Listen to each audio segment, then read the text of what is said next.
सभी को जय मसीह की। Praise the Lord. आशा करती हूँ कि आप सभी परमेश्वर में आनंदित होंगे। आज का वचन है मत्ती अध्याय 22 उसका 1 से 14 आयत। विवाह भोज का दृष्टांत। इस पर फिर यीशु ने उनसे दृष्टांतों में कहने लगा, स्वर्ग का राजा उस राजा के समान है जिसने अपने पुत्र का ब्याह किया और उसने अपने दासों को भेजा कि नेवताहारियों को ब्याह के भोज में बुलाए, परंतु उन्होंने आना न चाहा। फिर उसने और दासों को यह कहकर भेजा कि नेवताहारियों से कहो, देखो मैं भोज तैयार कर चुका हूँ और मेरे बैल और पाले हुए पशु मारे गए हैं और सब कुछ तैयार है, ब्याह के भोज में आओ। परंतु वे बेपरवाही करके चल दिए, कोई अपने खेत को, कोई अपने व्यापार को, और उन्हें जो बचे थे उसके दासों को पकड़कर उनका अनादर किया और मार डाला। राजा ने क्रोध किया और अपनी सेना भेजकर उन हत्यारों का नाश किया और उनके नगर को फूंक दिया। तब उसने अपने दासों से कहा, ब्याह का भोज तो तैयार है, परंतु नेवताहारी योग्य न ठहरे।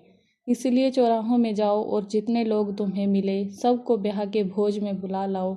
सो उन दासों ने सड़कों पर जाकर क्या बुरे क्या भले जितने मिले सबको इकट्ठा किया और ब्याह का घर जेवनहारों से भर गया। तब राजा जेवनहारों को देखने भीतर आया तो उसने वहाँ एक मनुष्य को देखा जो ब्याह का वस्त्र नहीं पहने था। उसने उससे पूछा, हे मित्र, तू ब्याह का वस्त्र पहने बिना यहाँ क्यों आ गया है? उसका मुंह बंद हो गया।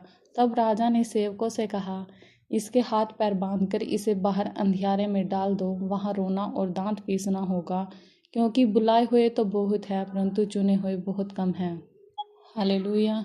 तो हे मेरे प्रियो, विवाह का दृष्टांत हमें परमेश्वर के राज्य में आने के निमंत्रण और उसकी शर्तों के बारे में सिखाता है। यीशु ने यह कहानी इसलिए सुनाई ताकि लोग समझे कि परमेश्वर सबको बुलाता है। प्रभु यीशु ने कहा कि स्वर्ग का राजा उस राजा के समान है जिसने अपने बेटे की शादी की दावत तैयार की। राजा ने अपने सेवकों को भेजा कि बुलाए हुए मेहमानों को बुलाए, पर उन्होंने आने से मना कर दिया। यह इज़राइल के नेताओं की तस्वीर है जिन्होंने परमेश्वर के भविष्यद्वक्ताओं को और फिर यीशु को अस्वीकार किया। राजा ने दूसरी बार सेवक भेजे और कहा कि सब कुछ तैयार है, बैल और मोटे पशु मारे गए हैं, पर लोगों ने फिर भी ध्यान नहीं दिया। कुछ अपने खेत को चले गए, कुछ अपने व्यापार में लग गए और कुछ ने तो सेवकों को पकड़कर मार डाला। यह दिखाता है कि लोग परमेश्वर के निमंत्रण को कितनी हल्की बात समझते हैं और अपनी दुनियावी चीज़ों को ज़्यादा अहमियत देते हैं। लोग काम का बहाना बनाते हैं, काम को परमेश्वर से ज़्यादा अहमियत देते हैं। हे मेरे प्रियो, परमेश्वर ने 6 दिन काम करने की आज्ञा दी है और 7वें दिन, संडे के दिन, परमेश्वर की स्तुति आराधना करने का दिन है।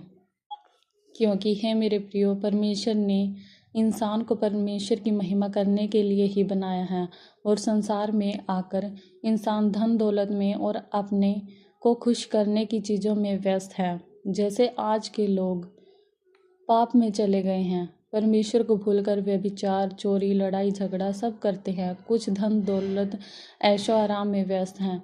धनी व्यक्ति कभी परमेश्वर के राज्य में प्रवेश नहीं कर सकता।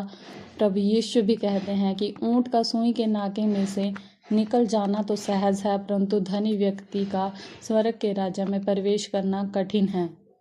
हालेलुया। प्रभु यीशु कहते हैं, जो धनी हो वो अपना सब कुछ बेचकर दान कर दे और मेरे पीछे हो लेगा तो वो स्वर्ग के राज्य में प्रवेश करेगा। यीशु के पीछे होने का मतलब उनके पीछे चलना नहीं है, बल्कि उनके वचनों के अनुसार पवित्रताई में जीवन जीना है। अगर हमारा जीवन पवित्र है तो हम स्वर्ग के राज्य में प्रवेश करेंगे। तो आगे हम वचन में पढ़ते हैं, बुलाए हुए मेहमान नहीं आए तो राजा ने अपने सेवकों से कहा कि सड़कों पर जाओ और जितने लोग मिले सबको बुला लाओ। सेवकों ने बुरे और भले सब लोगों को इकट्ठा किया और दावत का घर भर गया। यह अन्य जातियों और पापियों को परमेश्वर के राज्य में बुलाए जाने की तस्वीर है, जिन्हें यहूदी नेता तुच्छ समझते थे। परमेश्वर का अनुग्रह सबके लिए एक है, अमीर गरीब, अच्छे बुरे सब के लिए। पर जब राजा मेहमानों को देखने आया तो उसने एक आदमी को बिना विवाह के वस्त्र के देखा। राजा ने पूछा, हे मित्र, तू यहाँ बिना विवाह के वस्त्र के कैसे आ गया? वह आदमी चुप रह गया क्योंकि उसके पास कोई जवाब न था। राजा ने सेवकों को आज्ञा दी कि उसके हाथ पैर बांधकर बाहर अंधेरे में फेंक दो, जहाँ रोना और दांत पीसना होगा।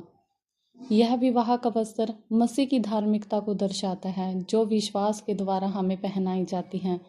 रोमियो 13:14 में लिखा हुआ है, वरन प्रभु यीशु मसीह को पहन लो और शरीर की अभिलाषाओं को पूरा करने का उपाय न करो। हे मेरे प्रियो, मसीह को पहनने का मतलब है उनके वचनों के अनुसार जीवन बिताना।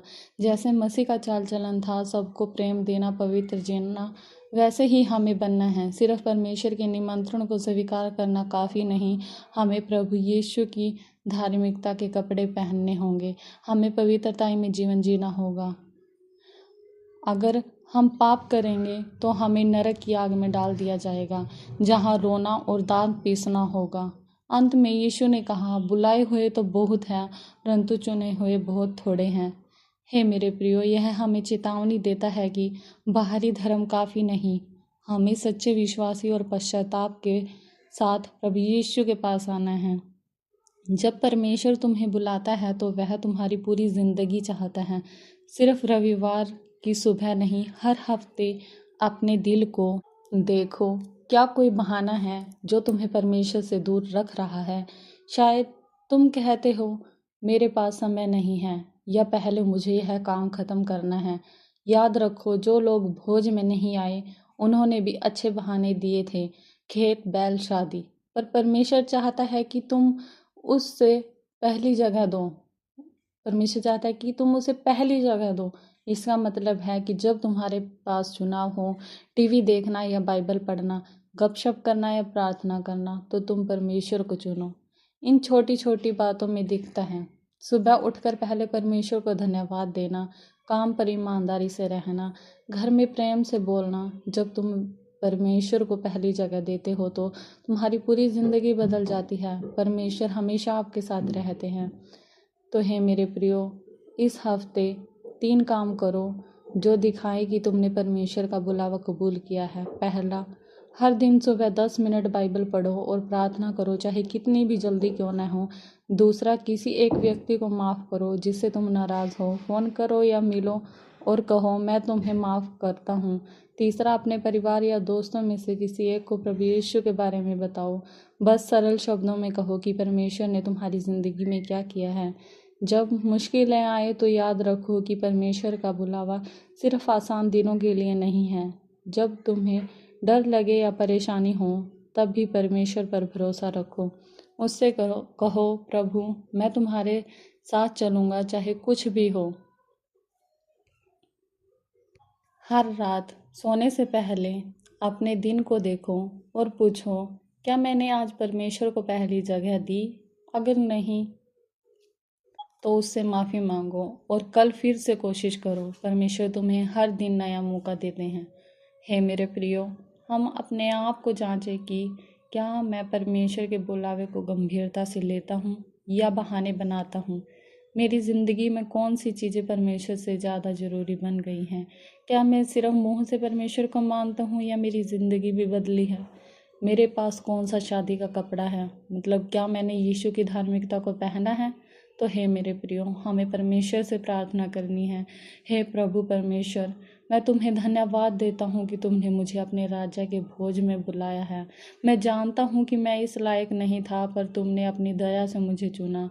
प्रभु, मुझे माफ़ करो जब मैंने तुम्हारे बुलावे को हल्के में लिया या बहाने बनाए। मेरे दिल को बदलो ताकि मैं तुम्हें हर चीज़ से ज़्यादा प्यार करूं। मुझे ताकत दो कि मैं हर हफ्ते तुम्हारे लिए जीऊं, अपने घर में, अपने काम पर और अपने रिश्तों में। जब मुझे मुश्किलें आए तो मुझे याद दिलाओ कि तुम मेरे साथ हो। प्रभु मेरे परिवार और दोस्तों को भी बचाओ जो अभी तक तुम्हारे पास नहीं आए। मुझे हिम्मत दो कि मैं उन्हें तुम्हारे बारे में बताऊं। प्रभु यीशु मसीह के सामर्थी नाम से मांगती हूँ, आमीन। तो हे मेरे प्रियो, हमें परमेश्वर के बुलावे को हल्के में नहीं लेना है और हमें प्रभु यीशु मसीह के अनुसार जीवन जीना है, पवित्रताई में चलकर, ताकि स्वर्ग के राज्य में प्रवेश कर सके। आमीन। हे मेरे प्रियो, आशा करती हूँ कि आपको विवाह भोज का दृष्टांत समझ आया होगा। परमेश्वर इन वचनों के द्वारा आप सबको आशीष दे। अगर वीडियो पसंद आई हो तो वीडियो को लाइक, शेयर एंड चैनल को सब्सक्राइब करें। God bless you all.